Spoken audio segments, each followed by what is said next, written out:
welcome to a special edition of the Horse Racing Show. I'm Kenny Rice. Thank you for tuning in. Thank you for listening to us as well on iTunes and Google Play, and of course watching and subscribing and liking us on YouTube. We think we have a special treat for you today where it really begins here. After they've been on the farm, they bring them to the sales ring, and this is the largest thoroughbred auction in the world taking place here in September at Keeneland. Over 4,600 horses will be sold between now and September 22nd. We'll take a little tour in just a few minutes. Keeneland actually has become such a powerhouse in sales that it's just taken for granted. It's something they have always done, but actually because of World War II, that's how the Keeneland sale became so famous throughout the world. In World War II, there were limitations on rail transportation. There was gas rationing, so you could only go so far in a vehicle, a van, or any kind of transport for a horse.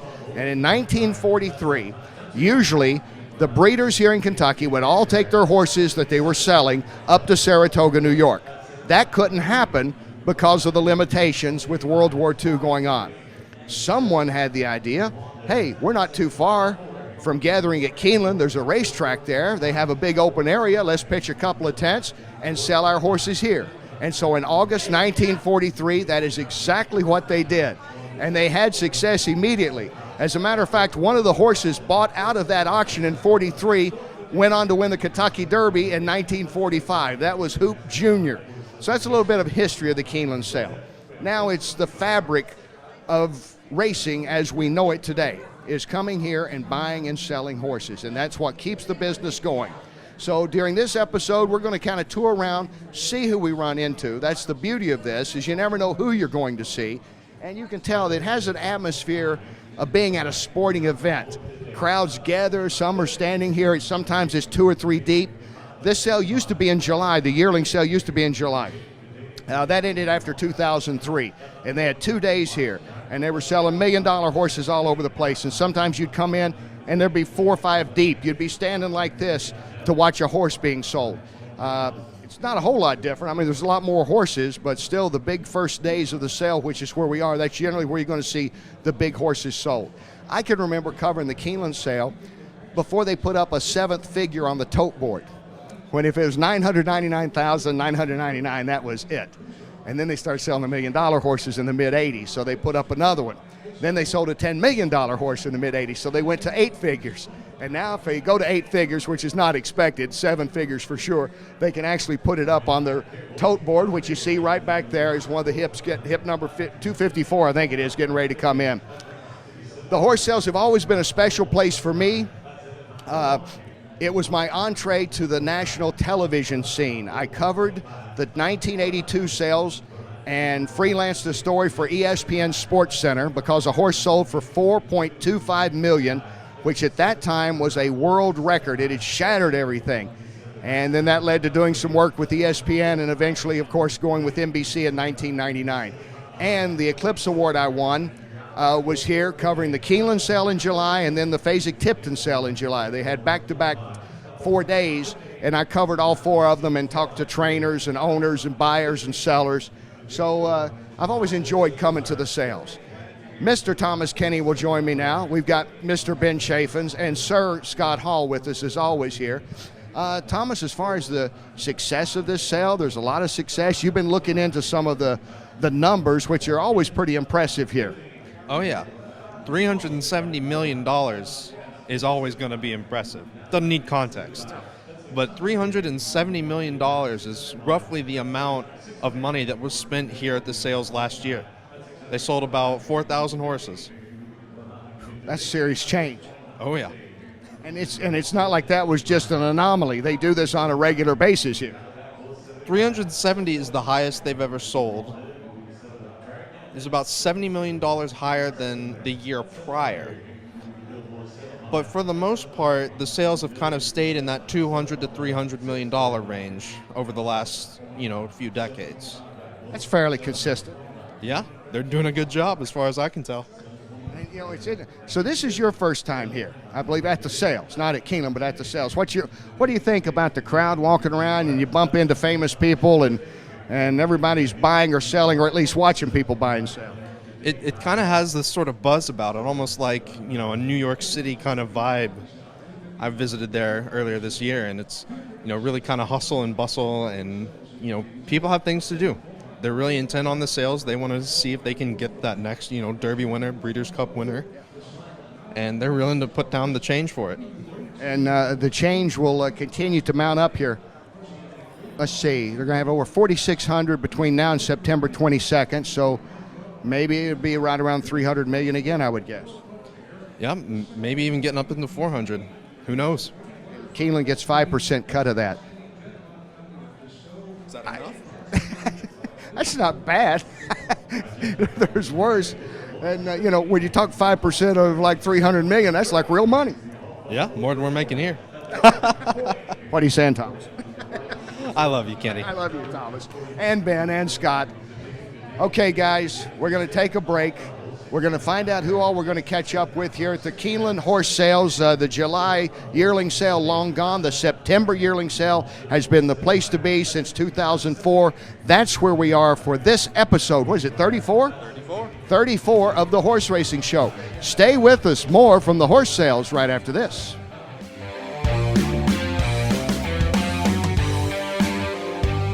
Greatest thing about walking around the Keeneland Sales, you never know who you're going to see.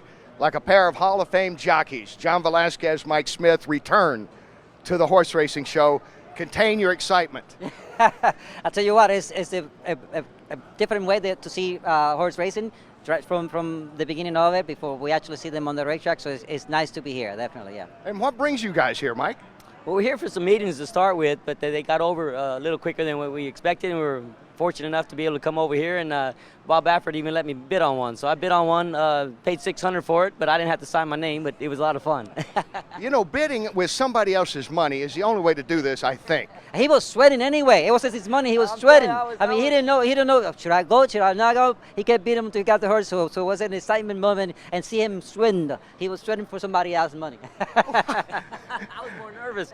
I was more nervous bidding on it than hopefully I get to ride. I got to stay around another year, but hopefully I'll get to ride him. Let's see. So a 2-year-old, who is it? So we can keep an eye on it for next year. We're going to save this.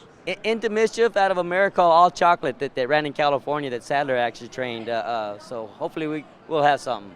So when you guys are here at something like this, I know it's not exactly like being at the track, but when a big number's going up, there's kind of a feel like you're coming down the stretch a little bit. Oh yeah, but they put a lot of pressure on us too. So when they pay the money, they expect them that we do better too. So it's a lot of expectation from us when they pay that much money for the horses. But definitely it's exciting. This. Yeah, see that guy's gonna say, "Hey, you rode $1 million horse today, Smith. What happened?" But now we know. I know what it feels like, because I actually got, like you said, I got to spend someone else's money, but it still felt like it was mine. And now you know how much that they pay for them and care for them. So now there's more pressure on us. You guys don't have pressure. It's always the pressure. Cool. Well, I've seen you in the saddle too long. Well, the thing is, there's a lot of expectation no matter what for the horses. So we prepare ourselves to be the best we can that day anyway. So I think the pressure's on ourselves.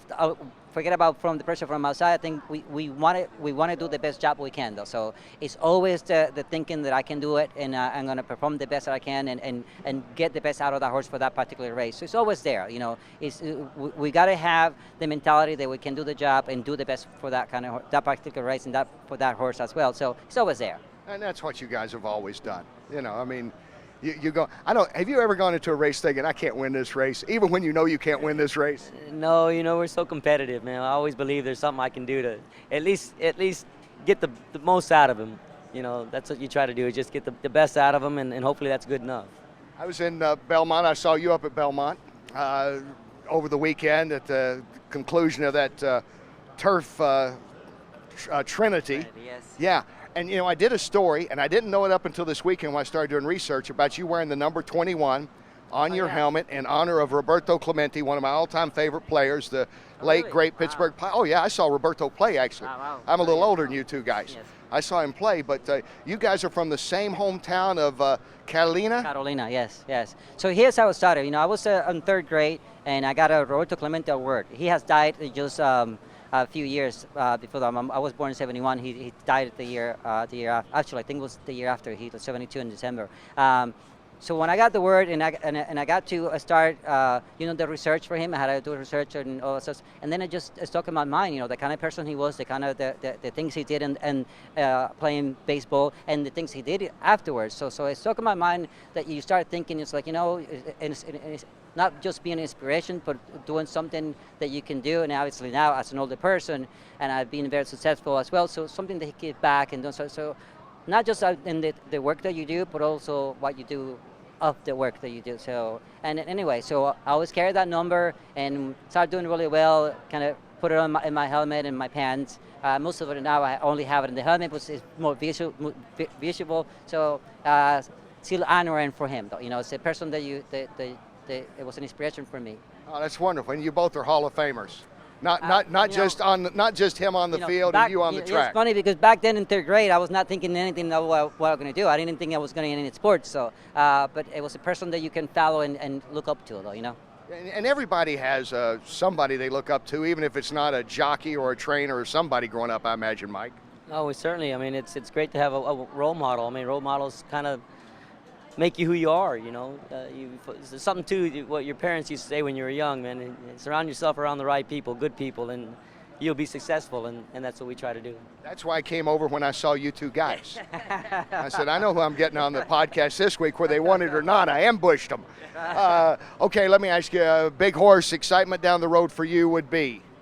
Oh my God! So obviously it'll be Code of Honor coming a couple of weeks here. Yeah, so I'm looking for him to come back and hopefully he can continue doing that progressions he's been doing last 2 races. And it's excitement too. We stuck with him for a long time and still looking forward for him. Yeah. His Travers was what everybody's been expecting, I think. Yeah, I've been racing this horse even when he was a 2-year-old and when he turned to 3 years old. I know it was on him. It's just as a matter of fact when he's going to put it together. So he's done it. Last 2 races. It's been very, very impressive. So hopefully he can continue doing that. Mike, how's it lining up for you down the road? The Breeders' Cup coming up and some big races coming up. I've been very blessed. I got about 3 or 4 that are heading in that are going to be pretty live. McKinzie, going into the Classic. That's where I was waiting to go.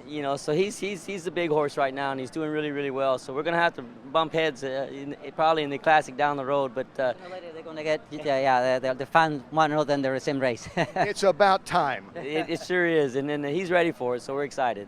And McKenzie's been a horse that. Anticipation this year, and he's lived up to it, and the Whitney, he certainly did. He really has. He's coming around. It's taken just a little bit. He's a little older now, but he's really coming around. He's gotten to where he'll stretch out, and I think he'll get the mile and quarter fine now, so we're really happy with the way he's doing. And this Baffert guy and this McGahee guy are pretty good trainers. Yeah, well, they're not too bad either, right? Yeah, so I think with all these Hall of Famers around it, it's going to be a heck of a classic shaping up. It should be. It's going to be a great Breeders' Cup. I mean, we got a lot of good horses coming in for both days. You didn't raise your hand in there, any? No, not yet. I mean, they're trying to get me to, go and buy a horse there. Hey, I'm going to do it with somebody else's money. Then I won't sweat as much. I did. maybe Mike will bid for you. Yeah, I don't know about that. If he signed for the ticket, I'm okay with it. I ain't signing. Johnny, thank you. Thank you, guys. Appreciate it. Mike, always a pleasure. Thanks, guys. Yeah, very good. Running into another one of the great jockeys here. He's among the leaders in everything every year, Javier Castellano. Hey, I saw you in New York last week. I said, we got to get you on the show. And look, I come to Kentucky, and here you are. Beautiful. Perfect time, the right place, and the right time, Kenny. Now, what brings you out to this today? Well, we have a meeting with the Jockeys Guild and the PDJ Fund. Try to help everybody a little bit, try to put everybody together. I think the key is the most important, our industry. We got to work together. The Horseman Association, the Jockeys Guild, the honest trainer. We try to put everybody together to move forward. You guys have done a great job at that. We were talking with Velazquez and Smith just a minute ago, and they're getting ready for the Breeders' Cup Classic, of course. They've already got everything down. You've got a big race coming up with Catholic Boy, and everybody's curious about Catholic Boy, what's going to be his future, where's he going to go. But he is going in the Kelso, and you'll be there. Absolutely. He's a really good horse. He started developing himself. Now he's a 4-year-old campaign. He had a great campaign last year. He won the Travers, 3-year-old. He's that kind of type of horse. He can go in the dirt and the turf. You have to manage what the best option for him. Right now, I rode the horse in the spring summer and the DC Junior the day before to the Preakness. He won the race in the grass. Now we race in the dirt. Last time he finished second behind the Perseveration. I think that kind of type of horse we're looking for in the next 2 weeks in the Kelso and Belmont, New York. I think it's a mile race on the dirt. I think we're looking for big for him. For yourself, I mean, what a career you've had and are still having, Javier. Did you think it would go as well as it has? I mean, even in a dream, this has been awfully good. Actually, I think, doing really well.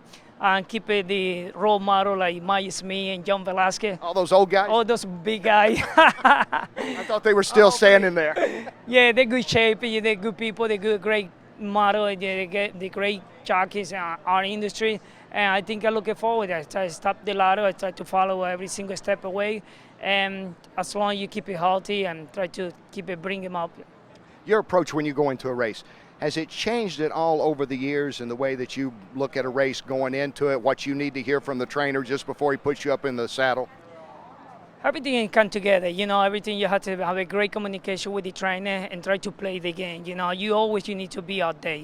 You can leave it far behind. You always have to keep it the model and try to keep it the communication with the trainer, how they can perform the horses. Everything has changed, life has changed. You have to be out there. It's like iPhone, they're always out there. That's where we need to be. You're Mr. Technology there. Absolutely, we have to be out there all the time. You have to adjust every single race, every single time. I think that's the best result, being top of it. You've done about everything. Do you still have a goal or two out there? I know you want to win them all, but do you have a goal or two out there? Absolutely. I think I didn't win I've been doing really well. I've won a lot of races, Hall of Fame, 6 Travers, but never win the Kentucky Derby. I figured that would be it. That's what my bigger goal in my career, my life. Hopefully I can do it the next year. That's coming, you know that. Hopefully. I'll let you go. Who is this guy over here? This is my father-in-law, Terry Meeks. I know who he is. Terry's been on our show. Am I holding your whole crew up, Terry? Javier, it's great. Thank you for your time. Thanks a lot. Appreciate it. Good luck with Catholic Boy next week. Absolutely. All right. Thank you, guys. Thank All you. the best.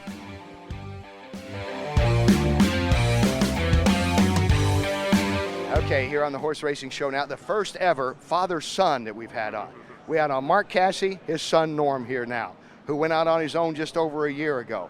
How's that been? It's been interesting. It's been fun. It's been exciting. It's a bunch of highs and lows, but I think so far so good. We've been pretty good at what we've been doing, and we're building on our successes.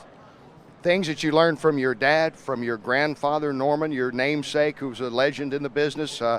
You put all that into it, as well as some of the things you got to do on your own?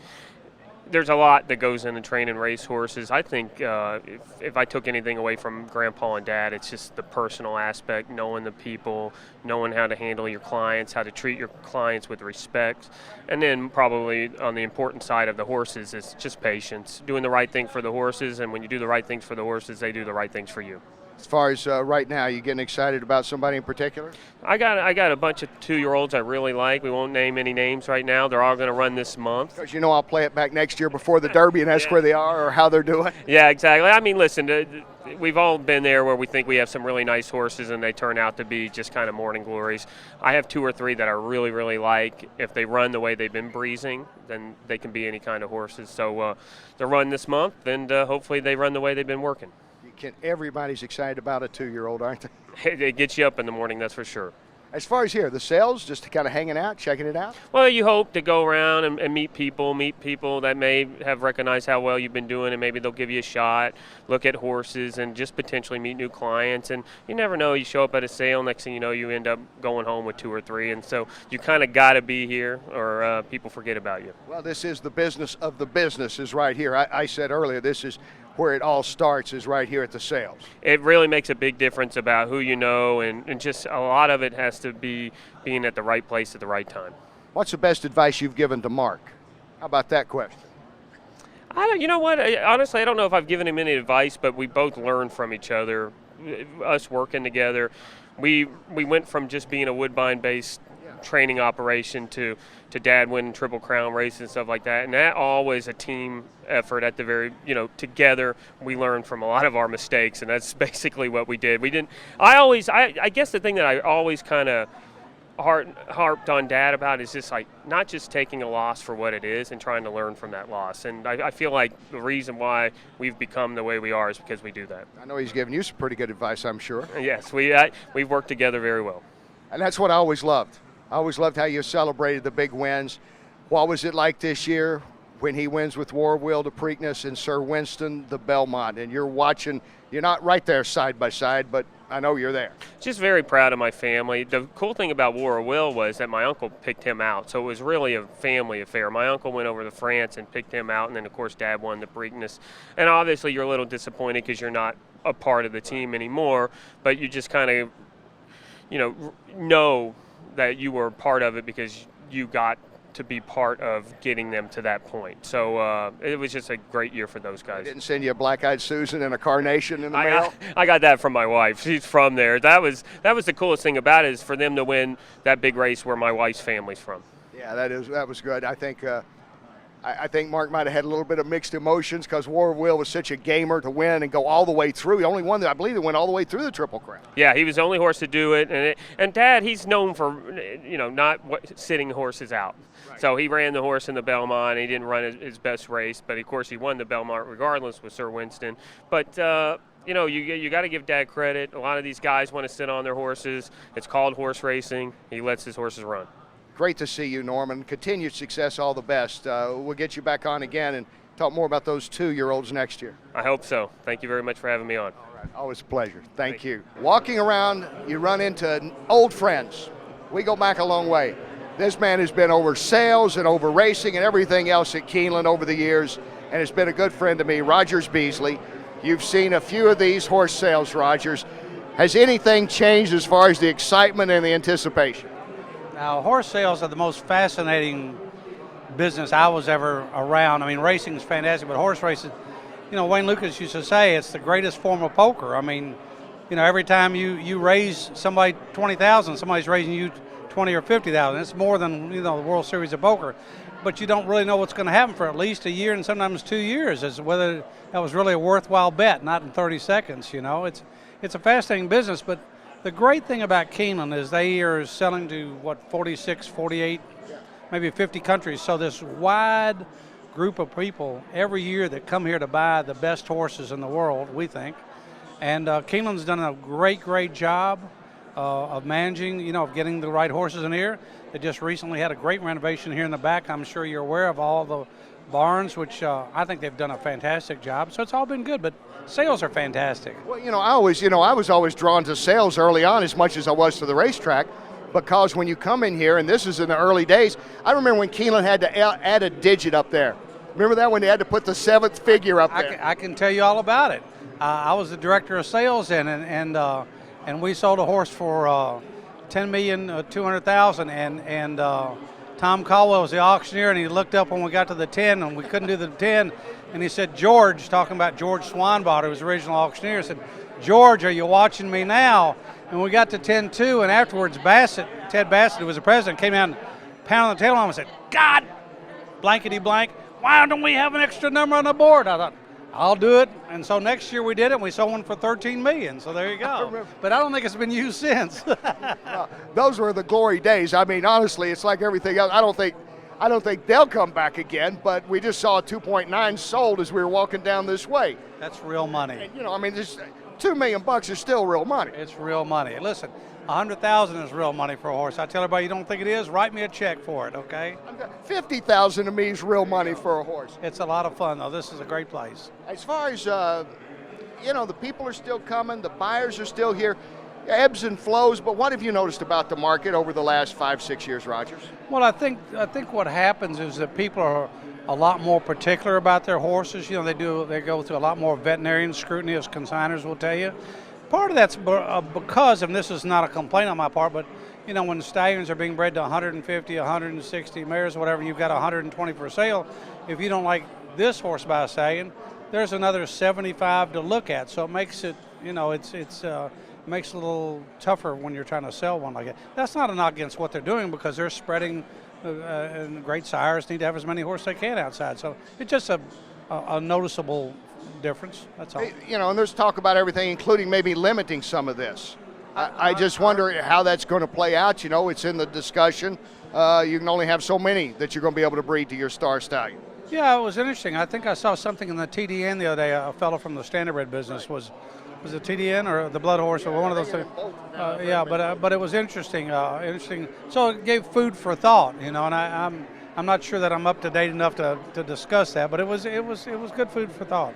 And you still have fun coming out, obviously. Are you enjoying? Are you retired officially? I am. I've done a little consultant work here and there, but I'm really enjoying. I go to the races, eat my hot dog, and have a cold beer or cold Diet Coke if my wife says no beer today, and I'm enjoying it thoroughly. And nobody comes and says, "Hey, Rogers, we have a problem. Could you come back here?" I tell them, go see Jeffrey Russell up in the first office on the right past the sales counter. What was it like when you're here, though, and it's all happening? And I know Jeffrey and Mark Morandi and all these guys are really busy right now. But, I mean, it's pretty much a nonstop week for you. Oh, absolutely. For 2 weeks, you look at all this. This wasn't here behind you right here. This whole counter of van companies and vets, this wasn't here. We put this in, built this. I built the back walking ring back there, took out a couple barns. So none of this was here. I was in an office that was like 5 by 8 maybe, with no window. And people would just come open up the door and they'd already be mad because either bought a horse they thought had an alleged problem or they sold a horse that somebody was screaming about, and people would be. So I would just be waiting for the door to open for some angry person to come to the door for 2 weeks. It was a very different lifestyle. It's always great to see you, Rogers. Good to see you, Kenny. Thank you. Best luck to you. Hey, thank you. Thank y'all. Rogers Beasley, former director of sales here at Keeneland. He was here during the real glory days when they had the $10 million and $13 million. And that's what he was talking about. We're just outside the sales ring here. And we'll walk around. Let's get a shot of Ben Chaffins. I mean, he's working hard here. There's Ben. Hi, Ben. Okay. All this behind now, I don't know, like Roger said, this has only come in the last, 15, 20 years or so, where you can line up. You bought your horse. What are you going to do with him? You're going to take him to your farm. You're going to send him somewhere. You come here, you make a deal. You see all the vans are lined up, and that's what it is. Kind of like Uber and Lyft and taxi services for horses, and it's all right here. Now, as you see here, the horses are in the ring. This is still inside the arena. This is the inner ring here. They'll be going into the sale in just a few moments. But people that are interested in buying horses here always know where the next horse is. It shows what hip numbers being sold up there. They have TV sets where they can keep up with all the action.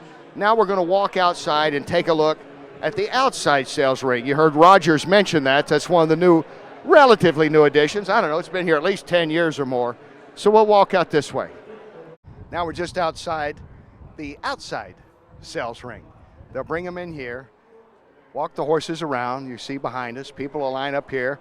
Some will stay here most of the day. If they want to bid, they know exactly where to bid. And then over here you see these are people looking at horses. That's what they do. Maybe have a trainer sometimes with them, and they'll say, this is who we think you ought to look at. And they'll study that horse, and they'll know what they are looking for when they go in there. And, of course, all the salespeople are set up at different barns. If you're selling a horse, you're going to be at a different barn. And most people will try to sneak by and get in front of this big fan as much as possible because this is about a 95-degree day in Lexington, Kentucky. I think it's close to like a record day. I remember July sales were just blistering hot. So, see, you got a little bit of the heat, and you still got some 7-figure numbers put up here in September at Keeneland. A little bit of July 2002 flashback. We'll be back with more of the horse racing show on location at the Keeneland September Yearling Sale in Lexington, Kentucky, right after this.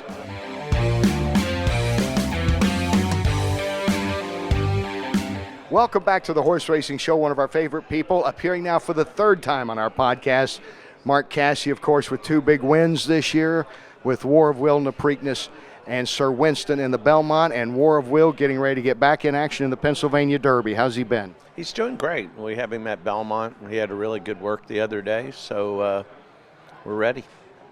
And, it's still a situation. I don't think the 3-year-old picture's cleared up a whole lot since we last talked to you after the Belmont. No, I agree. It's still wide open, so this race is important. And it may boil down to the Breeders' Cup. I think some of these 3-year-olds will end up, whoever shows up in the Breeders' Cup and does well. But Pennsylvania Derby first thing, and he's training well.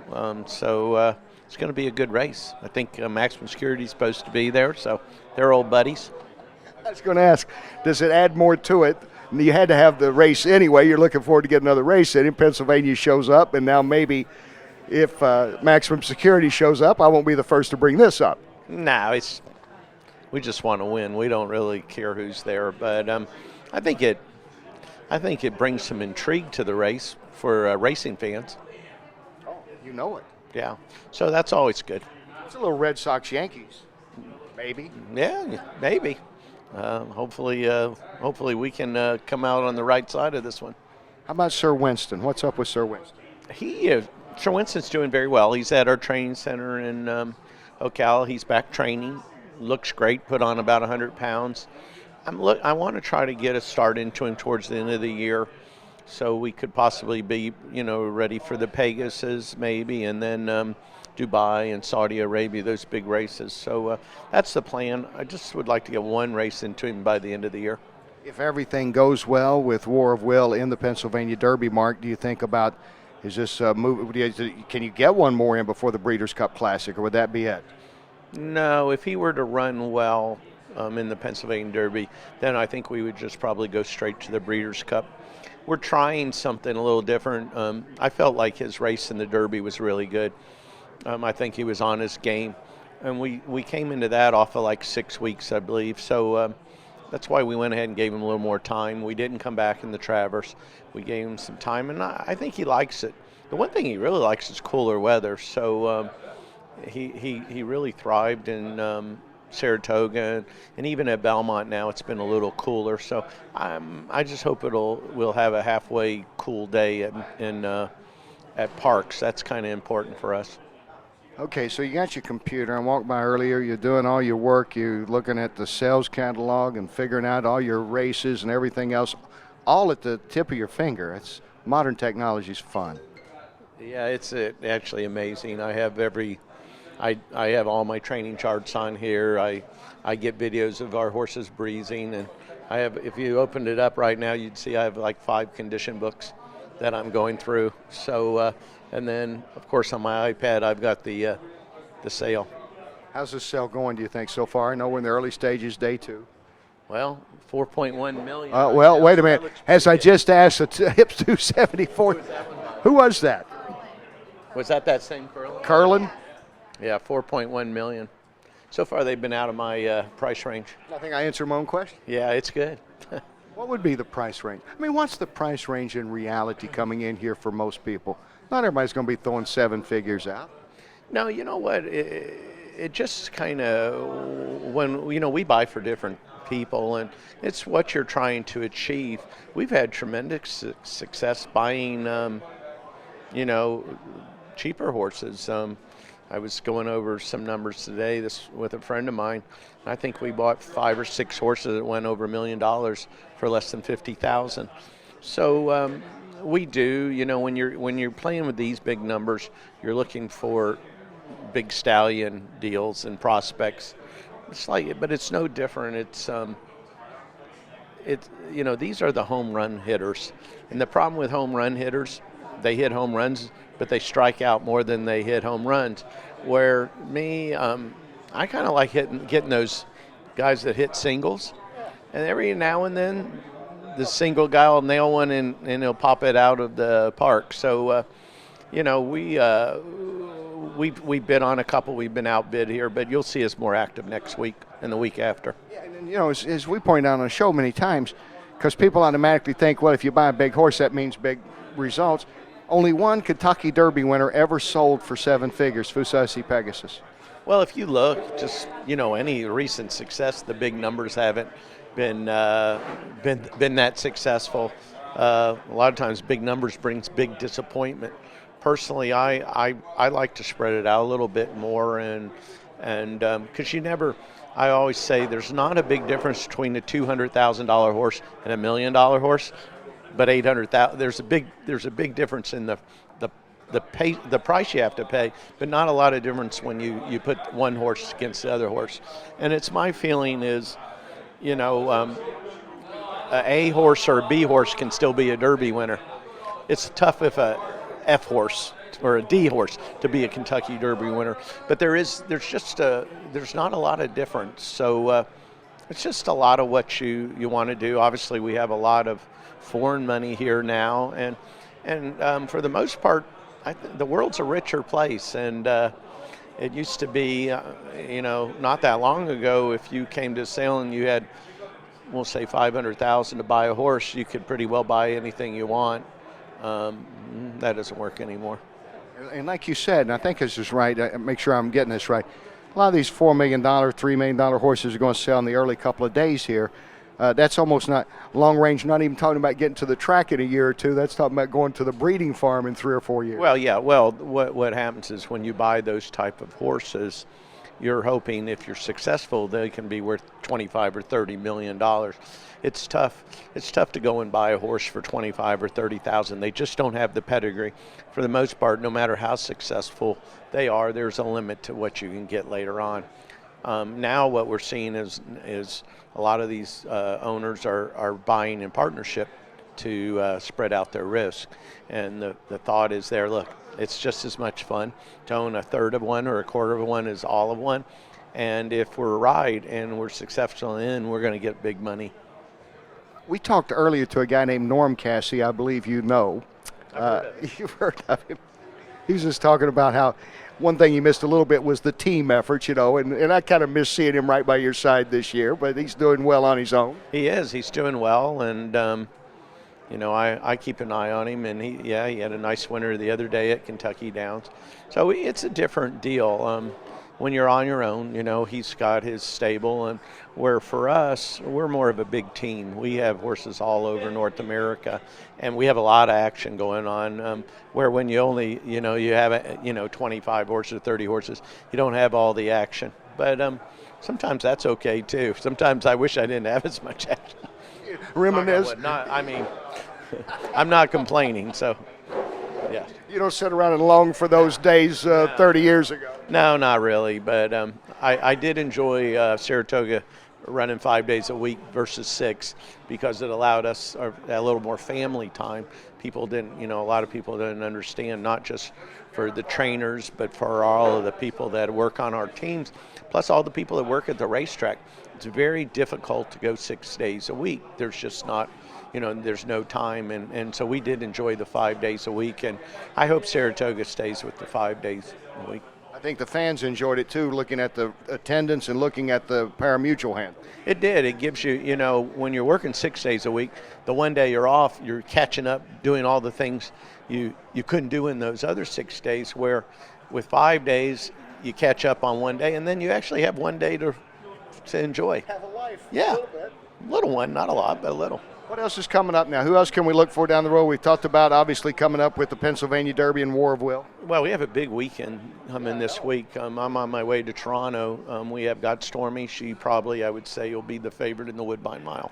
She's coming off of just breaking the track record, beating boys in the 4-star day up at Saratoga. And then Sunday's a big day for us. We have, I think, 3 or 4 running in the Grade 1 Natalma, and then we have 2 or 3 running in the summer, Grade 1 summer, and those are all winning your ends. And so we're hoping, after this weekend, we have 1 winning your end already with Got Stormy. I'm hoping to have 2 or 3 more. Good luck to you, Mark. Always a pleasure. Thanks. Thank you, Marc Casse, one of the great trainers out there, and we'll be talking, of course, more about him as we get closer to the Breeders' Cup, and keep an eye on that Pennsylvania Derby. War of Will returning.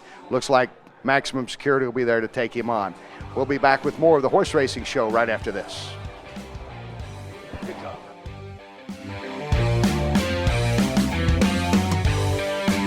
Thank you for tuning into this episode 34 of the Horse Racing Show. Something a little different, just kind of grabbing and going today, and that's what you do at the sales. Everything's happening, and you find out hopefully a little bit more about how a sales operates, that it's really more like a sporting event. And again, it's horses selling now that you'll be finding out more about next year as 2-year-olds, and maybe that 2 point, who knows, maybe the 2.9 we saw, maybe you got a future Triple Crown winner of a Triple Crown race or winning a Breeders' Cup. That's the beauty of it. You heard Rogers Beasley talk about being a high-stakes poker game, and a lot of people are anteing up. And so are we here on the Horse Racing Show. In the next few weeks, we're going to be giving dinner away, dinner for 2 at Jay Alexander's. And standing in front of the Big Ass Fan, I should mention also that we have a great tie-in with Big Ass Fan. 2 great fans, about $900 a piece. Thomas, tell us more about the fans. Well, not quite as big as what you see behind us. These are, more consumer grade fans, what you would see on your ceiling. They're called a Haiku. MSRP is about $900 on these fans. They're really cool. You can control them with buttons on the fans or with an app on your smartphone. Very versatile. All right, so to find out more about it, you can go to the Horse Racing Show. You can go to any of our social medias, our Facebook, The Horse Racing Show, Twitter, @Horse Racing Show, or you can click the link below this video on our YouTube, and it'll send you right to the contest. All right, so it's free. It doesn't cost you a thing. All it costs you is you have to be connected with us on social media in some format. That's all we're asking. And we're giving away dinner, and we're giving away 2 fans. I think we've covered it. That about does it. All right. Thank you again for being with us. Episode 35 coming up next week. It's been a fun, even if it has been a hot day here at Keeneland. I'm Kenny Rice. Thanks for tuning in to the Horse Racing Show.